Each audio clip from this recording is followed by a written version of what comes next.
closely at the golden glow of Los Angeles. Beneath the palm trees and the Hollywood sign, a seismic shift is underway, a silent countdown to crisis. This isn't about another celebrity scandal or a traffic jam. It's about the very foundation of life for over 3.9 million Angelenos. Consider this. The average rent in LA is now clocking in at an astronomical $800, squeezing out middle and working class families at an exponential rate. Every day, the cost of living index in LA County soars, now roughly 43% higher than the national average, making survival a luxury many can no longer afford. We're not just talking about poverty. We're talking about a systemic failure accelerating toward a breaking point, a ticking clock that threatens to redefine Tinseltown as a ghost town for the working class. Get ready to see the LA they don't show you on screen. The illusion of opulence, LA's two faces. This is a Los Angeles you know, the postcard city, the land of endless sunshine, celebrity, and cinematic dreams. We're fed a steady diet of opulence. The Rolls-Royce is cruising down Rodeo Drive, the infinity pools overlooking the Pacific, and the million-dollar movie deals. It's Tinseltown, where aspiration meets opportunity, right? Well, that's one face of LA. The glamorous, impossibly expensive mask. But turn your gaze just a little bit, shift the lens, and you'll find the brutal, unspoken reality. The second face of the city. This LA is defined by the relentless, often futile, struggle of millions of working-class Angelenos just trying to keep the lights on and a roof over their heads. This city is now home to the largest wealth gap in California, a chasm so wide it separates two fundamentally different realities. The central tension of Los Angeles isn't between actors and directors, but between the city's insatiable cost of living and the stagnant wages of the people who make this town run, the nurses, the teachers, the service workers, the security guards.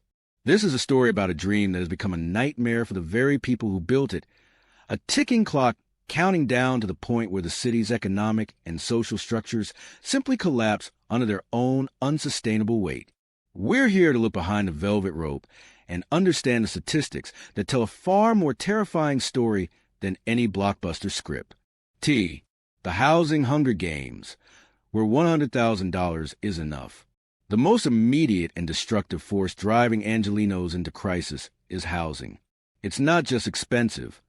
It's an economic black hole.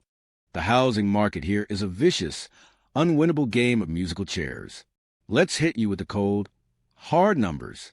As of the last quarter, the median price for a single-family home in Los Angeles County soared past $950,000. Think about that. To afford the mortgage on a home at that price, factoring in taxes and insurance, you generally need an annual household income well north of $200,000. Meanwhile, the median household income in LA County hovers around $76,000. The gap isn't just wide. It's a canyon, a physical barrier to the American dream for the vast majority. And if you're thinking, well, I'll just rent, the news is equally grim. The typical rent for a modest two-bedroom apartment sits around $2,800. This expense creates what economists call rent burden, and Los Angeles is an epicenter of this crisis. A staggering 55% of all LA renters are considered cost burden, meaning they spend more than 30% of their income on rent. Worse, nearly 30% of renters are severely cost burdened, dedicating over 50% of their paychecks just to keep a roof overhead.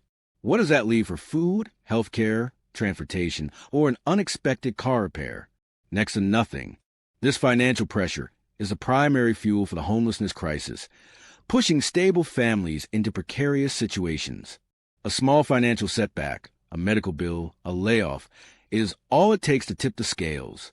The math here simply doesn't add up, creating a constant state of financial anxiety for millions of people who are working full-time jobs, sometimes 2 or 3, yet still falling further and further bay-high. ND, the geography of inequality, the 405 divide. The housing crisis isn't a flat, uniform problem across LA County. It's geographically stratified and inherently linked to issues of race and historical redlining. Los Angeles is a city carved up by freeways, and those roads often serve as clear, if invisible, boundaries between economic security and struggle. We call it the 405 divide.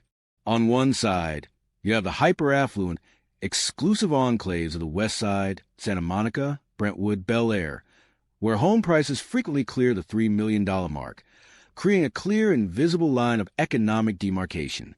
On the other side, you find communities like Boyle Heights, Inglewood, and South L.A., historically working-class, majority Black and Latino neighborhoods. These are the areas now facing the brunt of gentrification and displacement. Developers, priced out of the West Side, are moving in, buying up properties, and driving up rents at an alarming pace. In neighborhoods like Boyle Heights, residents are seeing rents jump by hundreds of dollars virtually overnight, shattering generations of community ties. This isn't just about rising prices. It's about cultural erasure. Small, family-owned businesses that have served the community for 50 years can't afford the new leases and are forced out, replaced by trendy coffee shops and high-end yoga studios that cater to the new, wealthier influx. The data shows that displacement is accelerating. When a community loses its economic anchor, its residents and small businesses, the systemic poverty deepens. The inequality is physically manifest. A child in a wealthy zip code on the West Side has access to vastly superior resources, schools, and health outcomes than a child living just 10 miles east, illustrating how the economic crisis compounds itself across generati. ONS. The commuter's cost, time and treasure. If housing is the first great killer of the Angeleno dream, traffic is a constant, grinding tormentor. LA traffic isn't just an inconvenience. It is a massive economic and health burden. It's the price you pay for not being able to afford to live close to where you work. Let's quantify the misery. The average Angeleno spends an estimated 119 hours per year sitting in traffic. That's nearly 5 full days lost, not living but idling. The economic cost is staggering.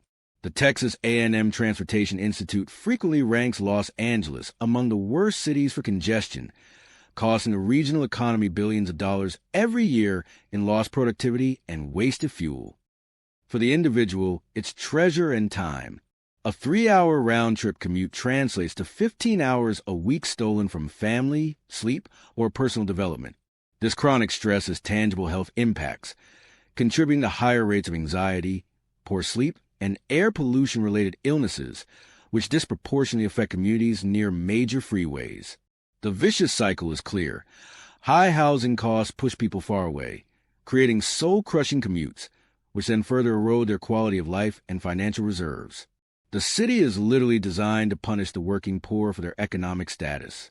Water, fire, and fault lines, the environmental threat multiplier. As if the economic and infrastructure pressures weren't enough, Los Angeles sits on a powder keg of environmental and geological threats. This isn't just about bad weather. It's about crises that act as a threat multiplier, hitting the most vulnerable hardest. First, water. California is in a perpetual state of drought. While affluent areas can afford to maintain lush lawns, water restrictions hit lower-income renters and apartment dwellers who have little control over the landscape around them. Then there's fire. The annual wildfire season is now a climate-driven catastrophe. Wildfire smoke consistently degrades air quality, and studies show that low-income communities and communities of color often live in areas with poorer air quality already, making them more susceptible to respiratory illness during a fire event. Finally, the fault lines. LA lives in the shadow of the big one, a potentially catastrophic earthquake along the San Andreas Fault. Who lives in the least structurally sound, aging housing stock? The poor and working class.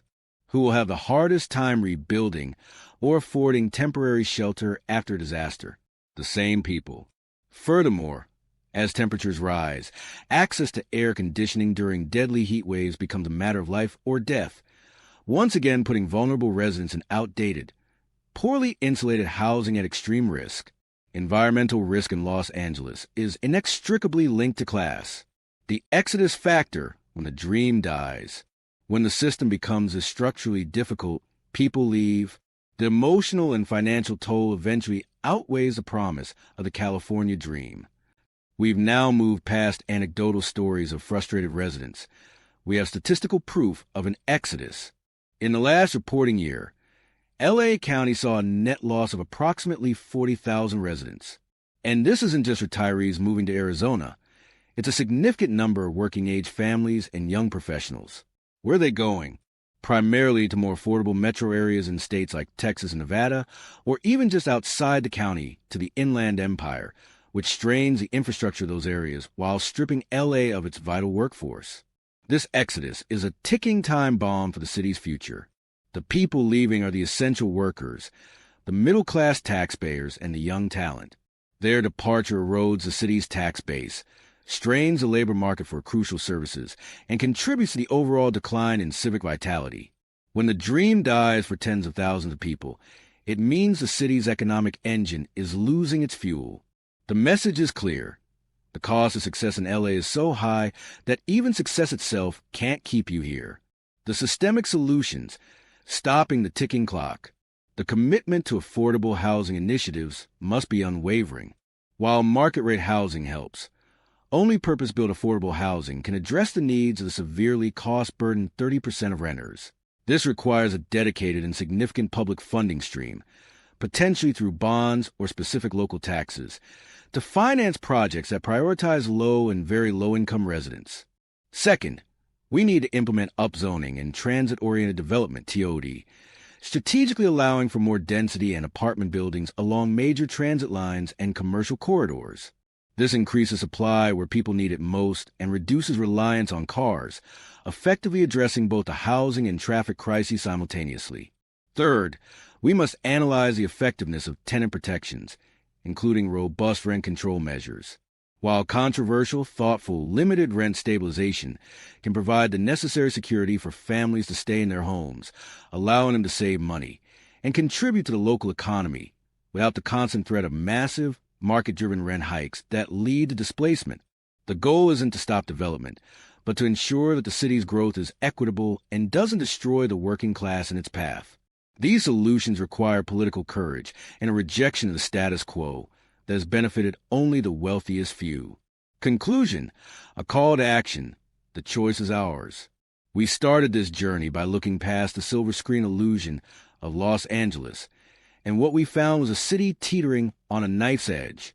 We've seen the $2,800 rent price, the 55% rent burden, the 119 lost hours in traffic, and the 40,000 people who decided the dream was no longer worth the struggle. These aren't abstract statistics. They are the lived realities of millions. The ticking clock of Tinseltown is the sound of a city rapidly becoming unsustainable for anyone who isn't wealthy. But the most brutal reality is also the most empowering. The future of Los Angeles is not predetermined. It is a choice. We, the people who love the city, who work here, who raise families here, must demand a pivot. The only way to stop the ticking clock is to engage with local politics, advocate for smart, dense housing, support transit-oriented development, and hold elected officials accountable to the vast majority of their constituents, not just the wealthy donors. Los Angeles can be a land of opportunity for all, not just the ultra-rich. But that vision requires you, the viewer, to move past the glamour and recognize the struggle. It requires demanding a new kind of city, one where the foundation is stronger than the illusion. The choice is ours. Allow the clock to run out, or rise up and collectively rebuild a sustainable, equitable LA. Let us know in the comments. What policy do you think will save Los Angeles? Like and subscribe if you want to see the City of Angels truly live up to its name.